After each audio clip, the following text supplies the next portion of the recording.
aldea, ¿cómo estamos? Estamos bien contentas de regresar a un episodio más.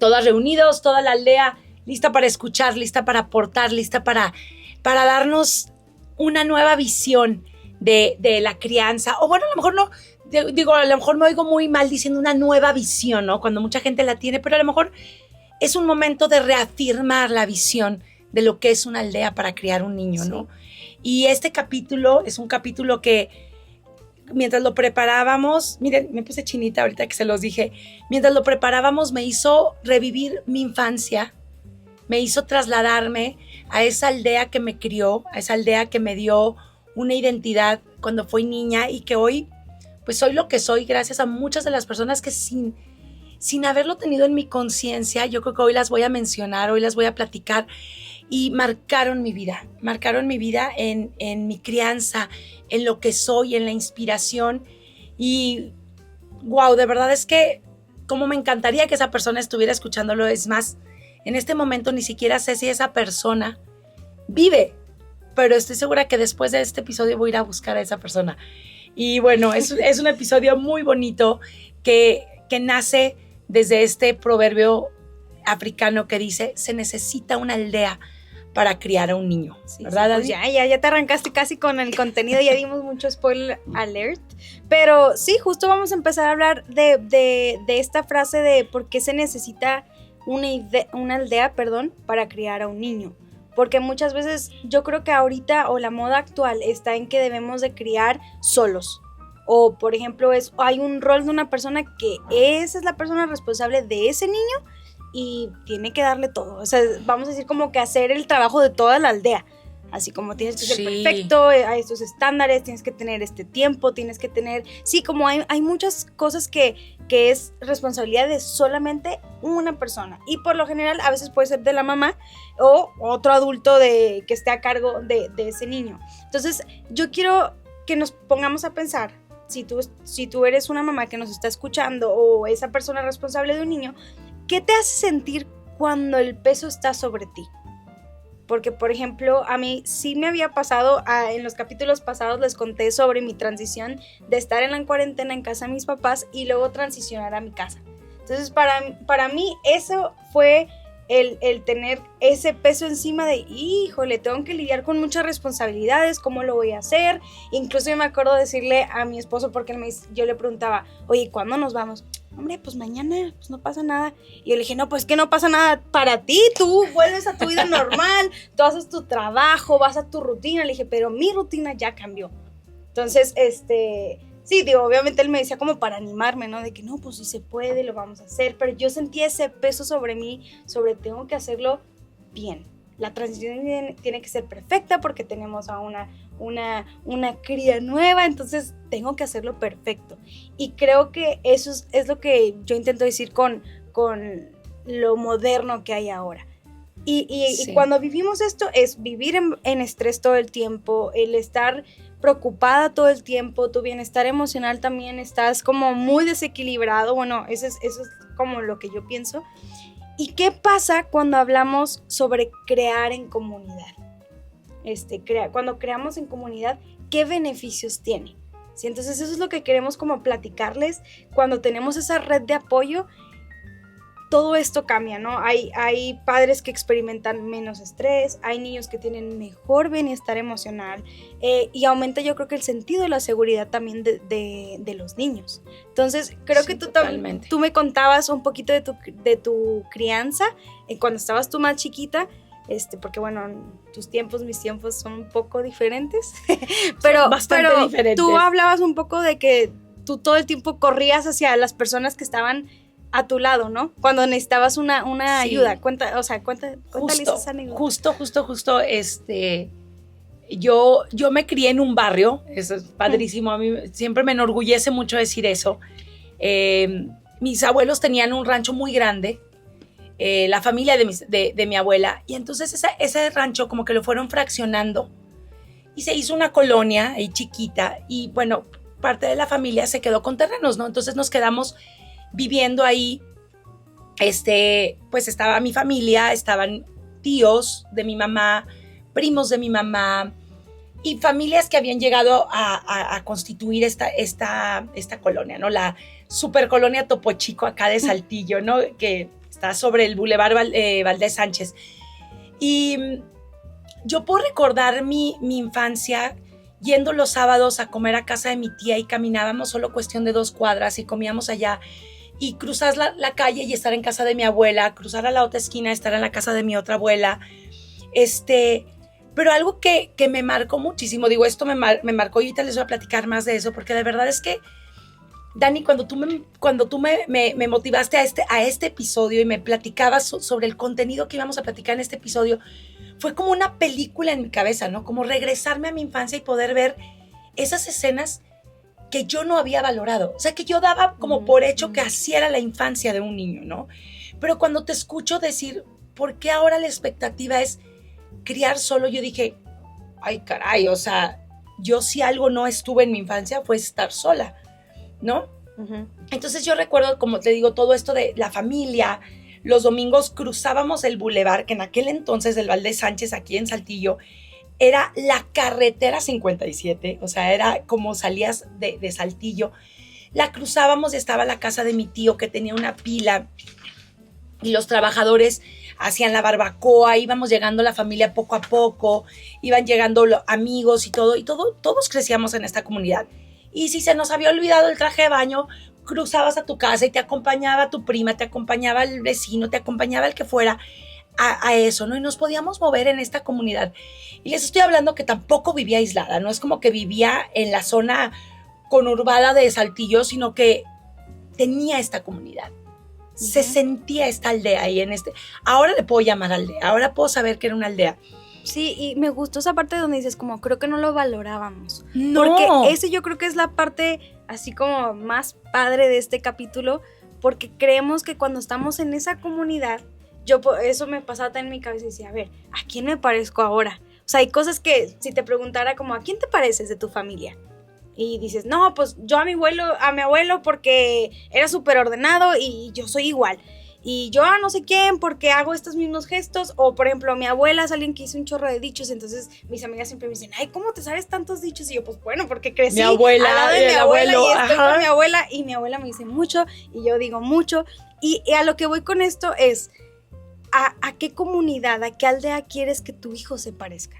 También eso es otro espacio, porque a veces decimos, ¿cómo le hago? O sea, ok, ya tengo un bebé, ¿y cómo le voy a enseñar a ser amable, a tener modales, a todo esto? Y es, ¿qué comunidad o qué aldea vamos a elegir para criar a este niño?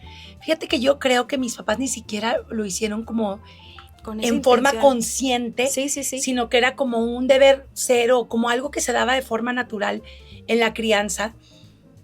Y yo me acuerdo mucho terminando la tarea, después de comer, y salirme a jugar a la calle, ¿no?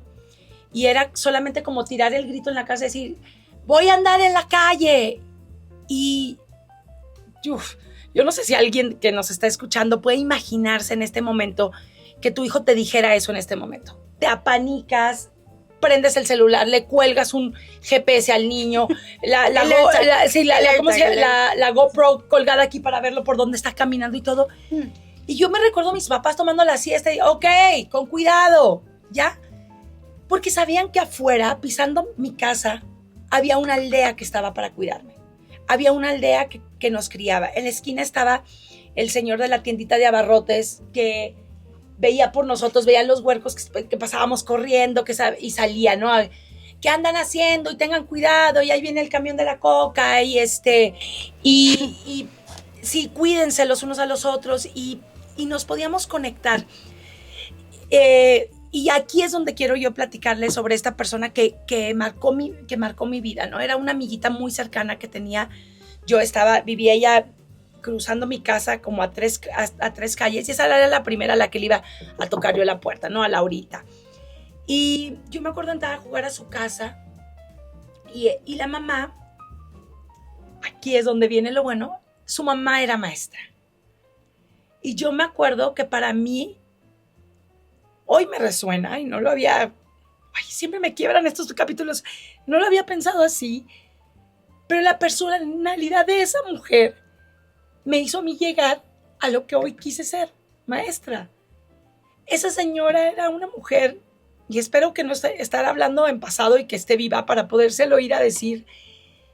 Esa señora era la que nos abría la puerta de su casa y mientras nos veía jugar, preparaba manzanas y tenía esta receta para las manzanas caramelizadas y todo esto, y las preparaba para nosotros. Nos abría, sacaba el carro de su cochera para que pudiéramos jugar en su cochera. Y me acuerdo mucho jugando a las Barbies y ella diciéndonos, ¿quieren cambiarlas de ropa? Les hago ahorita una faldita. Y nos cosía, nos tejía una faldita, o bien la cosía en la máquina. Y me acuerdo de ser esa persona que también, ¿cómo van en la escuela? No, pues es que mira, maestra, que yo no he entendido esto. El día que quieras yo te explico ese ejercicio. Y me acuerdo mucho de ella, de esa personalidad, de esa persona, ¿no? Y hasta que estoy en este capítulo me doy cuenta que es una mujer que inspiró mi vida. Sí, no, y aparte ahorita que me estás contando eso, yo pienso ahora en la casa, o sea, en tu casa, y digo, pues es que así eres tú. O sea, tú recibes a vámonos, vénganse a los niños y en lo que les estás poniendo actividades, ya les estás cocinando, ya nos estamos saliendo al parque, ya les traes los regalos. Y es algo como que, como dices tú, marcó mi vida y ahora yo lo hago porque me gustaron esas, esas características. Sí, esa forma de ser. Sí, esa forma de ser, como esa personalidad. Y obviamente tú conoces a la familia, eres la familia, pero tú sabes que en la casa de abuelos también siempre fue eso, recibir a la gente, ver por ellos. Yo también me acuerdo de mis papás sacando los carros de la cochera, porque mi cochera era una cochera grande para que anduviéramos ahí, jugábamos a hacer un circuito dentro de la cochera, o hacíamos el show de los payasos y nos ponían la música y sacábamos la bocina. Y luego estaba la señora que vendía los tamales. Entonces, pues nos inspirábamos de todas las personas de alrededor de esa cuadra, ¿no? Recuerdo también un señor que siempre se dedicaba a la mecánica. Entonces, como que los hombres iban a esa casa a ver cómo estaba ese señor arreglando los carros, qué les estaban cambiando. Este era el señor que nos prestaba las pelotas. Yo tenía un perro samoyedo que amaba ir a todas las casas y todo mundo lo conocía a Rocky. Le daba de comer, le daban juguetes. Yo me acuerdo que de repente de que, ay, vamos a ir al centro. No te preocupes, yo me quedo con Rocky. Se quedaban con el perro. No, hasta y entonces con el perro. esto, exacto, hasta con el perro. Entonces, esta crianza que yo tuve en mi infancia es lo que los antropólogos llaman la crianza cooperativa, ¿no? Uh-huh. Todos aportaban algo a los hijos. Y yo me acuerdo que obviamente, frente de mi casa vivía mi abuelita, al lado de casa de mi abuelita vivía mi tía, la hermana de mi mamá. 2 casas más, sobre el bulevar, vivía la cuñada de mi tía. Entonces, podíamos circular todo el santo día, ¿no? En esta aldea segura. Y me acuerdo mucho, por ejemplo, mi mamá, que eso es algo a lo que, refiriéndome a lo que tú quisiste decir, Dani, al principio es, yo me acuerdo que mi mamá era como, mamá, tengo que llevar mañana un vestuario. Y mi mamá decía, vamos a hablarle a tu tía Prieta. Ella te lo va a coser. Entonces, Prieta le decía a mi tía, la hermana de mi mamá, oye, Ceci tiene que llevar, vente, aquí tengo tela, aquí tengo la máquina. Entonces, mi mamá le cortaba el patrón, mi tía lo cosía. Pero hoy que me doy cuenta, éramos una comunidad. Recuerdo mis tías yendo a casa de mi mamá a hornear los pasteles porque mi mamá tenía un horno que era más grande y todo mundo embetunando en la casa, unos hacían los bolos, pero era una comunidad, ¿sabes? O sea, nunca vi a mi mamá sola en la crianza, en esto. Y ahí aparte tenía 3 hijos. Exacto. Eran pero 3 hijos. Pensando lo que yo te decía hace ratito, como que, oye, te duele la panza, vamos con tu abuela, porque tiene un té súper bueno y cruzabas. Y hoy los papás modernos cargan con esto en sus hombros. O sea, le duele la panza a mi hijo, conviértete en doctor. Oye, mi hijo no puede con la tarea, conviértete en maestra. Oye, mi hijo tiene que ser un vestuario, conviértete en sastre. O sea, ¿por qué todo tenemos que jugar todos los roles? Sí, y por ejemplo, si ahorita hacer una pausa y decir, no te estamos diciendo que, porque eso fue tu infancia, ¿verdad? Los tiempos cambian, la seguridad, de que, ok, vete al jardín y haz un rancho y dale, y haz tu casa y haz tu aldea. Uh-huh. No es eso, sino enseña a tus hijos a que encuentren su aldea. Es decir, empiézales a presentar estas amistades, estos tíos, estos abuelos que tienen estas convicciones o valores que se parecen a lo que tú quieres modelar para tu hijo. Exacto. Para que tu hijo sea esa persona que tú quieres. Y cuando salga de tu casa, tenga esa aldea. Digas tú, porque no tiene que estar al lado de mi casa de fraccionamiento a fraccionamiento, pero sabe a qué personas va a recurrir para tomar pues esas habilidades, Exacto. decisiones, Y fíjate, Dani, dijiste ahorita como una palabra muy clave. Yo siempre uso esta frase, ¿verdad? Ya me di cuenta en los podcasts que siempre uso de que, pero esas son esas palabras como de que es, moment. que dices, Dani. Escoger a las personas con las que tú quieres que tus hijos, porque también, digo, yo ahorita les hablé de mi familia, les hablé de mis vecinos, y hoy por hoy entiendo todo este tema de muchas veces, como adultos tú dices, a ver, espérame, mi familia es las personas que más me ha lastimado, ¿no? Y entonces crecen estas lealtades que dices, no, pero es mi familia, ni modo, aquí tengo que pertenecer. No, es tu momento de decidir por el entorno y la aldea en la que quieres criar a tus hijos. Entonces, ¿quiénes son esas amigas a tu alrededor que tienen valores que tú dices, me encanta cómo lo hace fulanita, me encanta cómo lo hace perenganganita, me encanta cómo cocina sutanita? Ayer me habló una amiga y me dice, Ceci, estoy hablando que esta amiga, yo tenía más de 20 años de no hablar con ella, y me decía, Ceci, algo que no puedo olvidarme de ti es que tú me ayudaste a hacer la comida de mi boda. Y yo, ¿what? ¿Cómo en qué momento yo andaba haciendo banquetes de boda? No, ni siquiera era lo mío, pero tú sabes sí le creo. que me encanta cocinar, pero me encanta más ayudar. Entonces, tal vez alguien dice, vamos a juntarnos con Ceci porque cocina bien rico y necesitamos invitarla a algo, ¿no? Es detenerme a limpiar mi foco y decir, ¿a quién quiero en la vida de mi crianza? De mi red de apoyo, ¿no? Sí, y de red de apoyo, y esto hasta incluso yo te puedo decir, ¿qué escuela quieres elegir para tu hijo? Bueno, no, ese es un tema trascendental, pero, ¿verdad? Sí, eso es otro tema, otro podcast que tenemos que hacer sobre las escuelas, pero a veces queremos como, bueno, ya que se vaya con los abuelos, ¿sabes? Los abuelos se encargan de criarlo. Allá la escuela se encarga de educarlo. Pero no, o sea, realmente es, ok, si tú lo vas a meter a esa escuela o a esa familia, yo tengo los mismos valores que esa familia, sí, que esa escuela, porque es algo que vamos a seguir modelando en conjunto, o sea, en aldea. Todo va a ser en aldea. Y yo pienso, por ejemplo, con mi bebé, que desde ahí empieza también, porque a veces juntamos como que, los play dates y júntalos y qué padre, los bebés. Pero yo me acuerdo, no hace mucho, hace como 3 semanas invitamos a 2 bebecitos a jugar con Alana. Y ese día yo noté a Alana que empezó a hacer otras cosas diferentes, a balbucear diferente. Y no es que ella empiece y diga, me gustan estas cosas de mi amiga, lo voy a hacer. Pero ellos empiezan a imitan y observan. Entonces, con eso es, pues bueno, yo quiero hacerlo como esa bebé, ¿no? Y me encantó porque es que desde ahí empiezas a crear la aldea para tu hijo. Porque desde bebés, o sea, puedes pensar, no, pues ya hasta que tenga uso de razón y para que sepa elegir sus amigos. No, desde bebés pueden empezar a imitar acciones de esos amigos. Entonces es importante llevarlos a estar como intencionalmente creando esta aldea para ellos. Sí, y fíjate que Dani, ahora que has estado criando a Lana, he visto como tú y Horacio de forma como muy intencional han elegido de quién rodearse, ¿no? De las personas. Y yo me acuerdo que hay decisiones que tú has tomado sobre pues la lactancia materna y la alimentación que tiene Alana, la forma de desarrollarse. Y pues los amigos que hoy te rodean, con los que hoy se juntan, con los amigos que estás queriendo levantar el teléfono para verlos, creen en esta misma visión, ¿no? Sí. O sea, te veo a ti, por ejemplo, con Rocío, que las dos es así como que, Dani, préstame tu capa para lactar aquí en el restaurante, o oye, no traes este juguete para ellas, y se pueden combinar. Hablamos un mismo lenguaje. Exacto, por ahí. hablan un mismo lenguaje. Y la verdad es que yo te puedo decir, ahorita que mencionas a Rocío es una persona que a mí me ha ayudado, que yo he visto, porque ella ya tiene más hijos, y digo, oye, me gusta esto, o sea, y es como platicar con Horacio, y digo, oye, ¿compartimos esto? Sí. Bueno, a ver, vamos a aprender, vamos a preguntarles, porque tampoco somos perfectos, no tenemos que nacer con las instrucciones ya de, no, y denles así, y háganle así, sino preguntar, porque preguntar también nos va a formar a nosotros como papás y formar nuestra aldea. Sí, ¿verdad?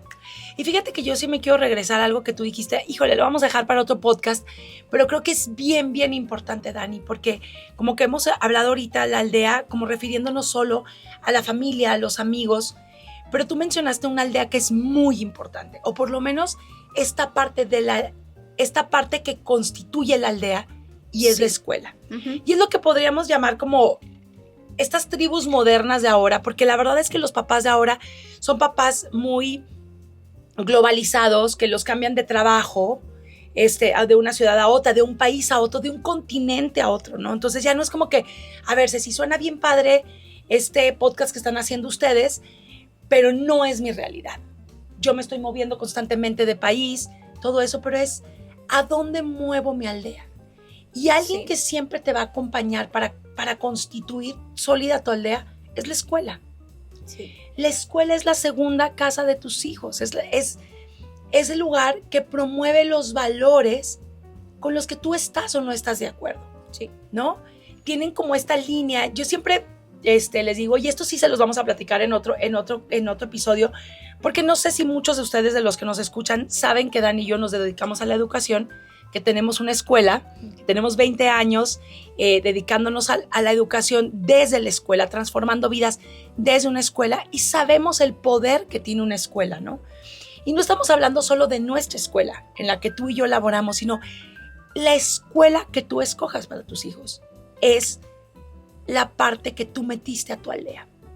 Y a mí me vuela la tapa de la cabeza meterme a Facebook y ver a los posts de mamás diciendo, chicas, ¿qué escuela me recomiendan?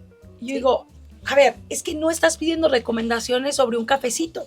Exacto. Estás pidiendo recomendaciones sobre el aliado que vas a tener para criar a tu hijo. Y de las habilidades que vas a querer que tu hijo se lleve. Exacto. Entonces, ¿cómo puedes ser tan genérica en preguntarle a Juan de las Canicas si no sabes quién es la persona que te va a contestar?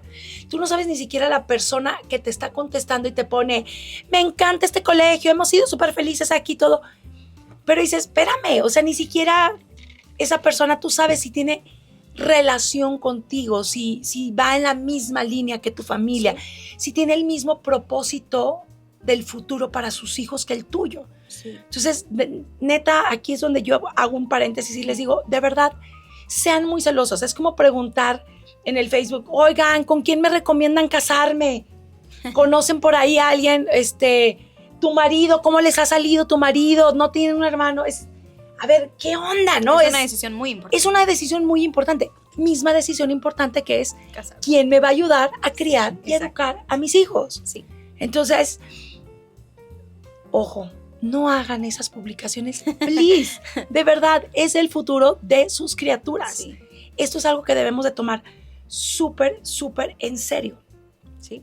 ¿Verdad? Sí. Y la verdad es que me encanta ese tema porque es lo que hablamos ahorita, van a aprender habilidades, pero van a aprender algo más fundamental, que es vivir con otros, saber convivir con otros. Eso es maravilloso. Entonces, porque eso es algo que vamos a hacer siempre, estamos rodeados estamos cableados para eso. Exacto. Estamos diseñados para estar en comunidad. Entonces, pues sí tenemos que pensarla dos veces cuando pensamos en qué personas van a estar. Y ahora, ¿qué me ha pasado a mí? Para ir cerrando un poco el capítulo ha habido personas que me dicen, ay no, es que tu hija va a ser así y tu hija no va a ser así, o porque tu hija, yo digo que lo que le estás enseñando, no, espérate al ratito que te enseñe algo, ¿no? O vas a ver, como que tal vez como esto, en la forma que la estoy criando, perdón, es como, pues no va tanto por ahí. Y a lo que me refiero con eso es que te puede pasar con personas de que, ay, ¿para qué lo metes a esa escuela? Es puro no sé qué. O, no, hombre, ni lo lleves con ellos, al rato se les va o es de moda esto que están haciendo. Pero es decir, yo, Daniela, nosotros queremos crear a nuestros hijos de esta manera, que tengan estas habilidades y no me muevo de ahí. No por un comentario, no por algo que salió ahí sobre la mesa o una persona te comentó, no va a definir eso. Tú eres la única persona responsable de definir esa aldea para tus hijos. Y fíjate que sé que como a dónde quieres llegar, ¿no? Como que mucha gente cuando estábamos criando los hijos te dicen, uy, a ver cómo te sale. Ándale, ¿no? Sí. Como si fuera un sorteo, como si hubiera venido en el huevito Kinder y dices, híjole, Me tocó no sé qué me tocó, ¿no? Pero hay un dicho también mexicano, y es que la verdad es que nos van a oír decir muchos dichos, porque Dani y yo hemos sido criadas alrededor de una familia muy dicharachosa, Sí. muy dichosa, les digo yo, y hay un dicho que dice que la manzana no cae lejos del árbol. Entonces, tu hijo se va a parecer a ti y a la comunidad de quienes lo rodean. Sí, porque yo me acuerdo que cuando Alana estaba muy chiquita lloraba un chorro, pero así como al mes, ¿verdad? También yo me exageré. Y yo te decía, mamá, no manches, Alana va a ser bien enojona. Y no, porque ¿cómo le voy a hacer? Yo no soy así, oración no es así, ¿cómo le vamos? Y tú me dices, Daniela, tiene un mes, o sea, te está comunicando, llorar es comunicar. Y ahorita que veo a Alana es, digo, La niña más risueña del planeta. Una niña o sea, súper feliz, súper, sí, disfruta todo. Y yo quiero ir cerrando esto haciéndoles esta pregunta. ¿Qué pasaría si ahorita te traes a tu hijo, a esa persona en la que tú estás responsable, y le pides dibujar a su tribu? Le pides dibujar a su aldea. Y haz una pausa y piensa, ¿qué personas van a estar ahí? ¿Qué personas van a estar en ese dibujo? Porque eso está definiendo la vida de tu hijo. Entonces... wow. Pues bueno, yo creo que así podemos cerrar Ojalá. capítulo. Hemos hablado mucho y creo que podemos hablar muchísimo de esta aldea porque creo, como decías tú, somos como muy afortunadas. Yo vuelto a ver mi aldea y digo, me gusta mi aldea. Está sobrepoblada tu aldea, Sí, hay muchísima aldea, pero sí, me gusta mi aldea. Digo, estas son las personas que me gusta que estén al lado de mí en esta crianza, pero quiero regresarme con ustedes a esta pregunta de ¿qué? O sea, ¿quiénes son las personas que tu hijo dibujaría para que sea su tribu? Y ¿sabes qué, Dani? Me voy a ir todavía a una pregunta un poquito más profunda. En el dibujo de cuántos niños aparecerías tú como adulto. También. Eso es, Sí. eso es vuélame la tapa, y eso no es solo déjenme buscar una aldea para que haga mi familia, para que me ayude en mi crianza, para que me ayude en mi educación. ¿A cuántas mamás, a cuántos criadores de niños yo voy a ayudar? Sí. ¿En cuántos Sí. dibujos de Vamos a aldeas estar. voy a aparecer yo? Sí. Y con esto quiero que te quedes. Con esto quiero que te quedes pensando en qué puedes aportar tú a la aldea. ¿Qué te encantaría que hoy alguien el día de mañana hiciera un podcast y hablara de ti como hoy yo hablé de esa maestra que un día trascendió en mi vida hasta el día de hoy? Y que puedan decir, me acuerdo de mi tía Dani, que siempre nos hacía esto, de acuerdo de mi tía Dani, que yo aprendí tal y cual cosa, y que quede en tu mente que no solo es formar una aldea, sino ser parte de una aldea. Uh-huh. Y con esto nos despedimos y te agradecemos muchísimo por habernos prestado tus oídos, o si nos estás viendo por video, tomarte el tiempo de vernos, de ver cómo Dani y yo hablamos con las manos. Gracias por estar en Ceci, Dani and Family, un lugar que hemos creado para que ustedes y nosotros crezcamos en esta nueva educación de los tiempos modernos. Y Nos seamos vemos parte de la aldea. Así es. Nos vemos en el próximo episodio. Gracias a todos. Bye. Bye.